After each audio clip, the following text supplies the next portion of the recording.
Hai hai hai anak-anak ibu kelas 4 bertemu kembali dengan Ibu Frida dalam mata pelajaran Pendidikan Agama Katolik dengan judul Allah menyampaikan 10 firman-Nya sebagai pedoman hidup. Berarti ini yang 10 perintah Allah, 10 firman Allah. Nah, sebelum kita mendalaminya, terlebih dahulu mari kita berdoa. Dalam nama Bapa dan Putra dan Roh Kudus, amin. Allah Bapa di surga, terima kasih atas 10 firman yang Engkau berikan kepada kami sebagai pedoman hidup kami. Semoga melalui pelajaran hari ini, kami semakin mampu mewujudkan dan melaksanakan 10 perintah-Mu dalam hidup kami sehari-hari. Demi Kristus Tuhan dan pengantara kami, amin. Dalam nama Bapa dan Putra dan Roh Kudus, amin. Nah, anak-anak yang terkasih, perlu kita ketahui di mana-mana pasti ada peraturan, perintah, ya kan? Setiap elemen masyarakat dan dimanapun kita berada, ada suatu peraturan demi menegakkan perdamaian dan keadilan.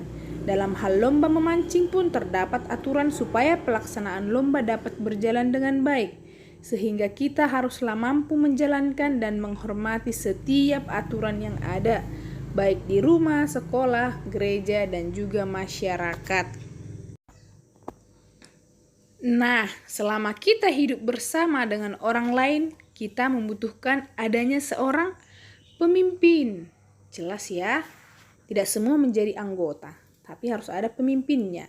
Dengan adanya pemimpin, maka terdapat peraturan. Peraturan yang ada haruslah kita taati dengan baik.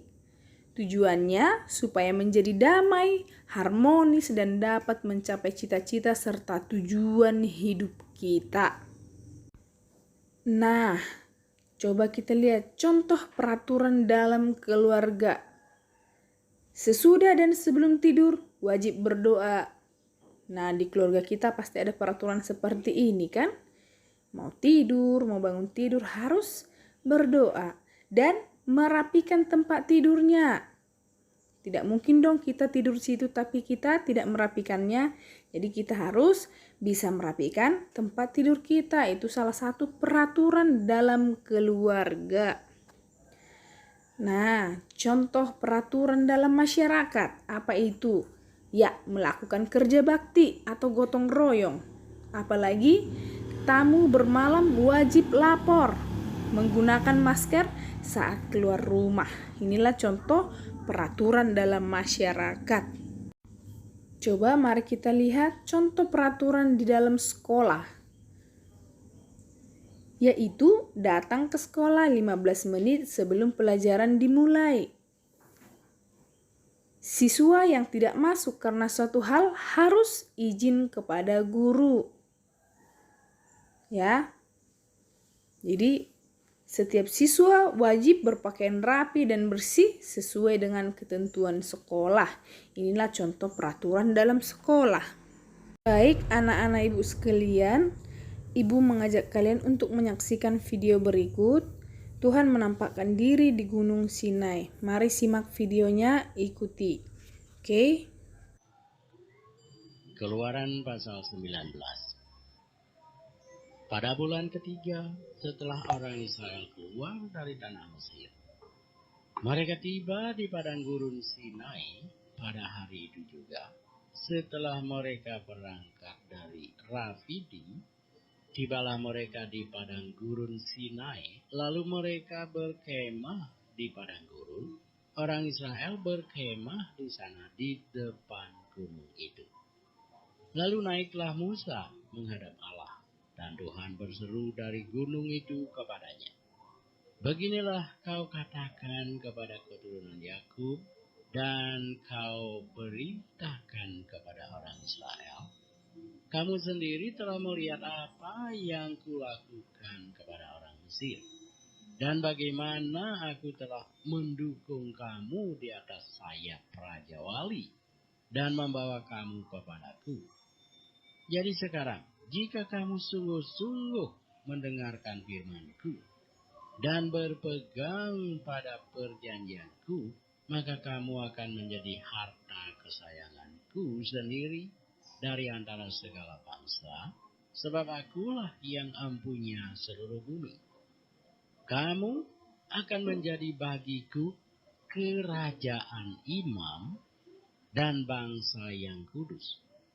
Inilah semuanya firman yang harus kau katakan kepada orang Israel. Lalu datanglah Musa dan memanggil para tua-tua bangsa itu dan membawa ke depan mereka segala firman yang diperintahkan Tuhan kepadanya. Seluruh bangsa itu menjawab bersama-sama, segala yang difirmankan Tuhan akan kami lakukan. Lalu Musa pun menyampaikan jawab bangsa itu kepada Tuhan. Berfirmanlah Tuhan kepada Musa, sesungguhnya aku akan datang kepadamu dalam awan yang tebal, dengan maksud supaya dapat didengar oleh bangsa itu apabila aku berbicara dengan engkau, dan juga supaya mereka senantiasa percaya kepadamu. Lalu Musa memberitahukan perkataan bangsa itu kepada Tuhan. Berfirmanlah Tuhan kepada Musa, pergilah kepada bangsa itu, suruhlah mereka menguduskan diri pada hari ini dan besok.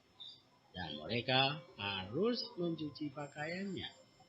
Menjelang hari ketiga, mereka harus bersiap, sebab pada hari ketiga Tuhan akan turun di depan mata seluruh bangsa itu di Gunung Sinai. Sebab itu haruslah engkau memasang batas bagi bangsa itu, berkeliling sambil berkata, jagalah baik-baik, jangan kamu mendaki gunung itu atau kena kepada kakinya, sebab siapapun yang kena kepada gunung itu, pastilah ia dihukum mati. Tangan seorang pun tidak boleh merabanya, sebab pastilah ia dilempari dengan batu atau dipanah sampai mati. Baik binatang, baik manusia, ia tidak akan dibiarkan hidup. Hanya apabila sangkakala berbunyi panjang, barulah mereka boleh mendaki gunung itu. Lalu turunlah Musa dari gunung mendapatkan bangsa itu. Disuruhnyalah bangsa itu menguduskan diri, dan mereka pun mencuci pakaiannya. Maka kata Musa kepada bangsa itu, bersiaplah menjelang hari yang ketiga, dan janganlah kamu bersetubuh dengan perempuan. Dan terjadilah pada hari ketiga, pada waktu terbit fajar, ada guru dan kilat dan awan padat di atas gunung, dan bunyi sangkakala yang sangat keras, sehingga gemetarlah seluruh bangsa yang ada di perkemahan.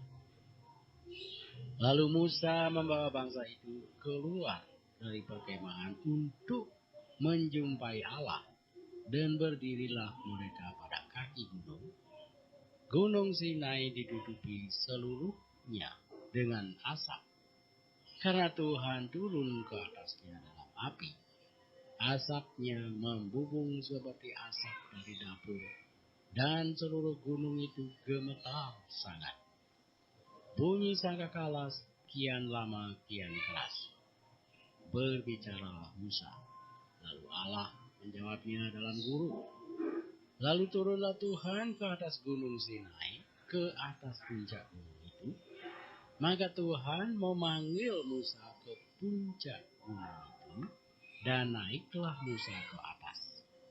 Kemudian Tuhan berfirman kepada Musa, turunlah, peringatkanlah kepada bangsa itu, supaya mereka jangan menembus mendapatkan Tuhan hendak melihat-lihat. Sebab tentulah banyak dari mereka akan binasa.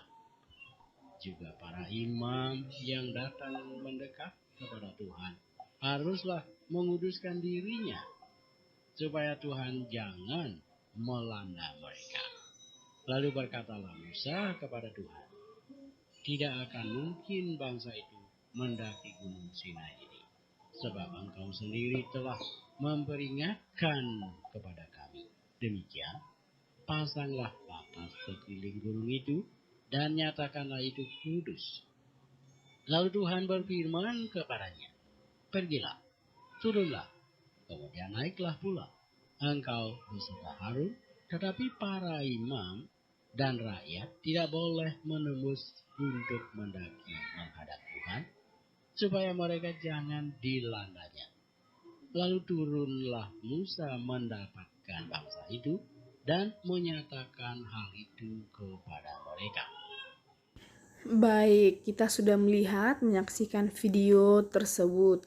Nah, di sana Yesus menyuruh Musa untuk memberikan 10 perintah Allah kepada bangsanya. Nah, anak-anak ibu, dari cerita video tadi bisa kita rangkumkan bahwa manusia adalah makhluk sosial yang membutuhkan orang lain dalam hidup bersama. Dalam setiap kebersamaan, biasanya muncul seorang pemimpin. Pemimpin itulah yang diharapkan dapat menyelesaikan seluruh persoalan dalam kebersamaan. Dalam kepemimpinan dibutuhkan aturan-aturan untuk mengatur hidup bersama, sehingga manusia dapat hidup dengan damai, tentram, dapat mencapai cita-cita dan tujuan hidupnya. Bangsa Israel menghayati pemimpin dan aturan sebagai wujud pendampingan Allah, sehingga bangsa Israel dapat sampai ke tanah terjanji. Dengan demikian, sebaiknya kita sebagai orang beriman harus menghayati aturan dan pemimpin sebagai pemberian Allah. 10 perintah Allah terbagi menjadi 2 bagian besar, yaitu bagian pertama terdiri dari perintah ke-1, 2, 3 mengatur hubungan manusia dengan Allah. Bagian kedua terdiri dari perintah ke-4, 5, 6, 7, 8, 9, 10 mengatur hubungan manusia dengan manusia. Baik, yang menjadi tugas kalian adalah menghafalkan 10 perintah Allah, kemudian dibuat videonya menyebutkan 10 perintah Allah tersebut. Nah, 10 perintah Allah tersebut kamu cari dari sumber manapun, boleh internet. Ya, cari 10 perintah Allah yang ajaran Katolik. Oke, Nak. Lalu 10 perintah Allah tersebut kamu tulis di bukumu dan kamu hias dengan rapi dan menarik. Ya. Lalu tugasnya nanti kamu kirim besok paling lama jam 8 malam. Oke? Baik, untuk menutup pertemuan kita, mari kita berdoa. Dalam nama Bapa dan Putra dan Roh Kudus. Amin. Tuhan Allah Bapa kami yang baik, puji syukur karena Engkau telah membimbing kami dalam pelajaran ini. Kami telah dapat mempelajari tentang 10 perintah Allah yang Engkau berikan kepada kami sebagai pedoman hidup. Semoga kami Kau bimbing di dalam melaksanakan dengan penuh tanggung jawab. Demi Kristus Tuhan dan pengantara kami. Amin. Dalam nama Bapa dan Putra dan Roh Kudus. Amin. Sekian anak-anak ibu. Terima kasih.